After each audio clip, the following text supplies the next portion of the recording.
Sebelumnya, Assalamualaikum warahmatullahi wabarakatuh. Halo teman-teman, pada kesempatan kali ini kami akan menyampaikan materi mengenai patok duga atau benchmarking dengan dosen pengampu Bapak Hanafi Hadi Susanto, SHI ME. Materi ini disusun oleh yang pertama, perkenalkan saya Anissa Ayuning Tias dengan NIM 4011900026 dan teman saya Arifia Sabila Hayati dengan NIM 4011900032. Akan dibahas yang pertama yaitu pengertian benchmarking, yang kedua dasar pemikiran benchmarking, yang ketiga jenis benchmarking, yang keempat, benchmarking sebagai instrumen perbaikan kualitas, dan yang kelima yaitu hambatan-hambatan benchmarking. Materi yang pertama yaitu pengertian benchmarking. Benchmarking sendiri yaitu sebagai proses sistematis untuk mengukur dan membandingkan kinerja suatu organisasi atau perusahaan dengan organisasi atau perusahaan lainnya. Dengan kata lain, ada proses yang menjadi tingkatan kinerja jika salah satu lembaga atau organisasi atau perusahaan mau melakukan kunjungan terhadap salah satu lembaga atau organisasi atau perusahaan yang lebih maju dan unggul dengan cara benchmarking. Dasar pemikiran benchmarking. Menurut Watson dalam Wiyanto tahun 1994, konsep benchmarking sebenarnya telah mengalami setidaknya 5 generasi, yaitu yang pertama, research engineering. Dalam tahap ini dilakukan perbandingan karakteristik produk, fungsi produk, dan kinerja terhadap produk sejenis dari pesaing.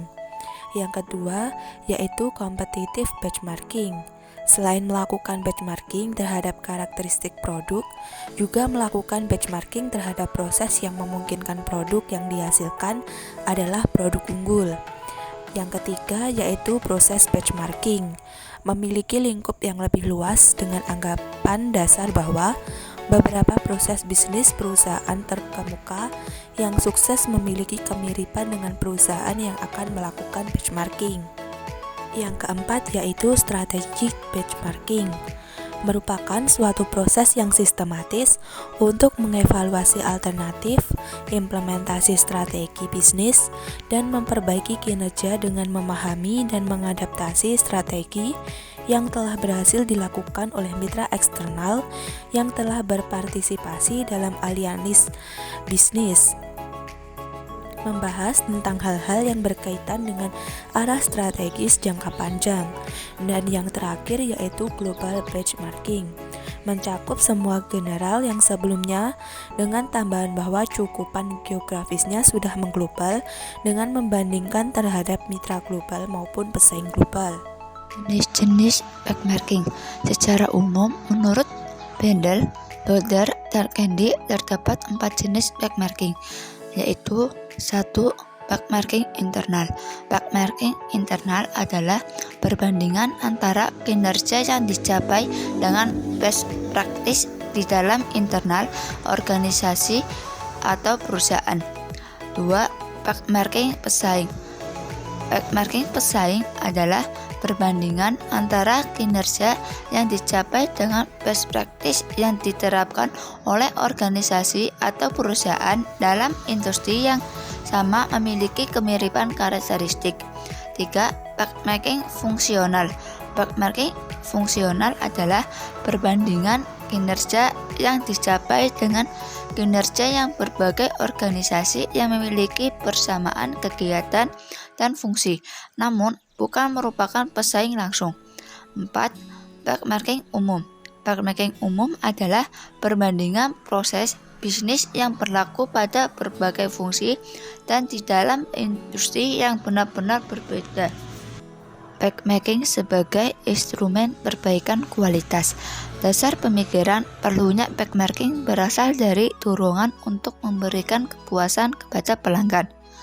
Karena kondisi bisnis yang kompetitif membuat pelanggan mengetahui dan meminta standar produk dan pelayanan yang lebih berbeda dan lebih baik. Keadaan ini menyebabkan perusahaan semakin sulit untuk memenuhi kepuasan pelanggan, namun memberikan dorongan kepada pimpinan perusahaan untuk berupaya menentukan strategi usahanya berdasarkan analisis lingkungan internal dan eksternal serta misi perusahaan untuk dapat memberikan yang terbaik pada pelanggannya. Hambatan benchmarking. 1. Fokus internal. Organisasi terlalu fokus internal kepada diri sendiri dan mengabaikan kenyataan. 2. Tujuan benchmarking terlalu luas. 3. Menjadwalkan yang tidak realistis. 4. Komposisi tim yang kurang tepat.